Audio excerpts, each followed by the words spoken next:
legal affairs journalist, someone who has been following this very, very closely. Meghann, I'd like you to start by giving our viewers a background on who Tom Girardi is, because he is really a big deal when we talk about the legal sense.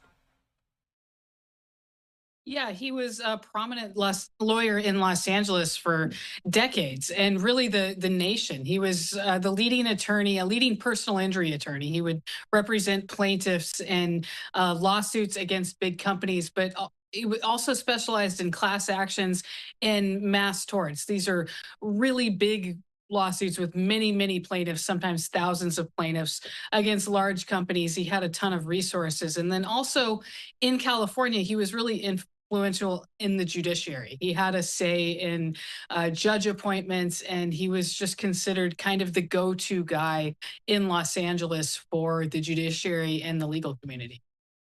And then also, Meghann, we can't forget, I did put it in my intro that I just gave, but he was also featured on the Real Housewives of Beverly Hills. He used to be married to one of the housewives, Erica Jane. That's some of the footage that we have showcased here, maybe for some of our younger viewers who kind of know him from that sense. And then I also believe, Meghann, that he was the inspiration for the Aaron Brockovich movie. Is that right? He was, and that's the case that he always cites as one that the public would know about. He did the case that inspired that movie, the taking on the big companies, and he's really took on that reputation over the years as the guy, as the go-to firm for taking on challenging large cases like that. And that reputation kind of going down in the gutter with this latest case that you're following out of LA. But he really has been at the forefront of so many different cases against him. Let's get into the specifics on this latest one that we're following and how it compares to some other litigation that he was facing. Yes, there have been reports, and the California State Bar has really had kind of a reckoning over the last couple of years of how they dealt with Tom Girardi, because there had been so many complaints of him misappropriating client funds over the years, but really nothing was done about that until December 2020 is when his law firm collapsed. And it was because there were all these fraud allegations going on with a big case in Chicago federal court involving a deadly plane crash. His own co-counsel was raising concerns about where the money had gone that was supposed to go to the plaintiffs. And this led to a series of proceedings that resulted in him declaring his law firm bankrupt, and then also declaring himself to be incapable mentally of understanding this. His brother became his guardian, and then all of a sudden he was in an assisted living center, and he didn't understand the proceedings at all. So this case against him right now in California is a wire fraud case alleged that involves 4 client settlements, and the wire fraud charges date back to 2019. But it's part of a larger scheme to defraud that prosecutors say began in 2010. And that's when he first entered into an agreement with one of the clients whose settlement was mishandled and basically embezzled over the years. So the scheme was from 2010 to 2020 when his law firm collapsed. And it alleges that he basically duped these clients over a number of years. Instead of giving them all the money that they were due up front, perhaps gave them some of them small payments to lull them into continuing to go along with the scheme. And then other clients didn't receive anything. Interestingly enough, how you just mentioned with that last answer. So when this case was first brought forth against Tom Girardi, he tried to get out of it by kind of playing about he was not mentally competent for that. But this last week, in a stunning development, we saw him testify in his own defense. I do have a tweet here from you, Meghann, saying Girardi is finished testifying. It was quite the spectacle. I've got many pages of handwritten notes to type up. He insisted all clients have been paid off and that any withholdings weren't necessary. Meghann, break down this testimony. Why was it such a shock, and what did he have to say on the stand?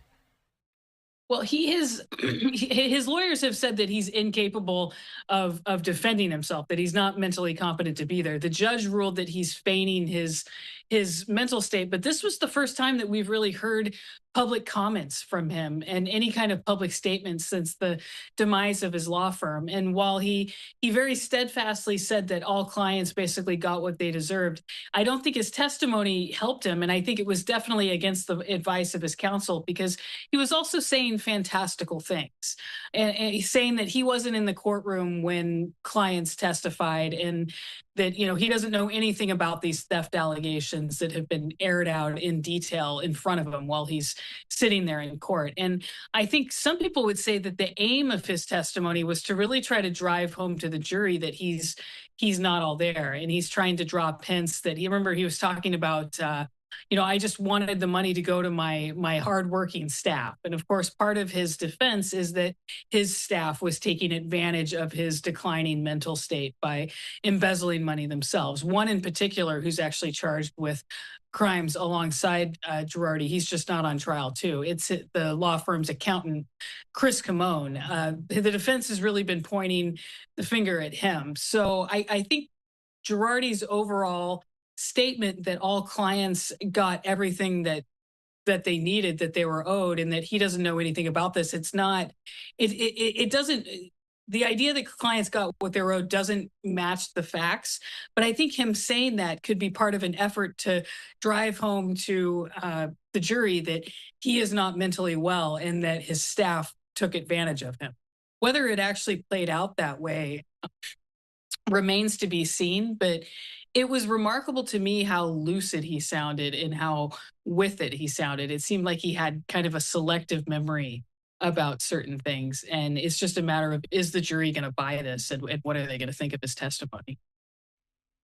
Tom also getting some more fame over the last couple of years from starring on The Real Housewives of Beverly Hills. I'm interested to know, was any of that footage from the show brought forth during this entire trial to kind of pinpoint if Tom is all mentally there or not? Yes, it was. There was actually a neurologist at the University of Southern California testified as a defense witness, and testified that she thinks he has dementia, and that he would be incapable of committing fraud because of that, because he can't form the intent. But of course, her study and her analysis was limited to 2021 to 2023. And with the fraud being from 2010 to 2020, prosecutors in cross-examination were, of course, focused on those earlier years and trying to ask her, what was your analysis like then? And she said she wasn't asked to look at those years. So that led to the assistant U.S. attorney actually playing a clip from Real Housewives of Beverly Hills of him sitting with Erica talking in 2019. And the prosecutor remarked that he'd love to show the whole hour-long episode if he could, but he had just that clip. And then he did play a clip from a podcast the next year and really try to make the point that these clips show Girardi seemingly well. He asked the expert, is this somebody that appears capable of committing fraud? He was trying to make that point. She just said that she didn't know, which really kind of undercut the value of her testimony for the defense, because she readily admitted that her analysis was reserved to after his crimes were committed. So, of course, I think the prosecutors are going to urge the jury to focus on the times during the commitment of the crimes. So we'll see how that goes. I'm sure it's tough for prosecutors wanting to bring in some of that footage from that show that really kind of showcases how he was acting, in fact, during the last several years. We have been kind of watching this all unfold during the last several months. Meghann, I remember bringing you on here when it was first announced that this case was going to go forward, and also speaking with you once the judge ruled that Tom Girardi was fit and competent to stand this trial. Already, we're going to see closing arguments expected on Monday. So what are you most looking forward to? And is there any other perhaps tidbit for our viewers during these last several weeks of testimony of this case being brought forth? Anything that you think people need to know? I think the most interesting thing about it is what a free for all it was at Girardi Keese, his law firm, and how the fact that he's blaming his accountant. There is some truth to this because the accountant was stealing from him. The accountant had his own big multi-million-dollar embezzlement and was really living the high life. And we heard a defense witness was a guy who really enthusiastically testified about his involvement in this fraud. Owns a construction company and for years would submit false invoices with Chris Kamon. This is the accountant who's also charged with his help to help Chris steal money from Girardi Keese. So it was really just, an example of how chaotic things were at the firm. But prosecutors are making the point that Girardi's overall fraud, what he's charged with, was all his doing. And I think it's a risk for the defense to not think that the jury is going to understand that at a place like that, it starts at the top and then trickles down. To me, it was fascinating to hear about the other guy who's not currently on trial because they were going to be tried at the same time, but Judge Josephine Staton actually granted a request to try them separately. So we've got Tom Girardi on trial, and then Chris Kamon will go on trial later. But it was probably the best defense that Girardi's public defenders could muster would be to really point the finger at Chris Kamon because there is something there. I just don't think it's enough to overshadow his own conduct in the years of emails and voicemails where he's directly lying to the clients, and it's not Chris Kamon at all. Well, Meghann, as I mentioned, we are expecting those closing arguments on Monday. So I look forward to having you back on to our program as we continue to see kind of how all of this plays out. A really high profile case out of California there. Meghann Cuniff, legal affairs journalist. We'll talk soon. Thank you so much. We're going to step away for a quick commercial break here at Live Now from Fox. A live look out there at LAX as we had the latest there when it comes to California-based attorney Tom Girardi and the trial as he is facing federal wire fraud charges. We'll be right back.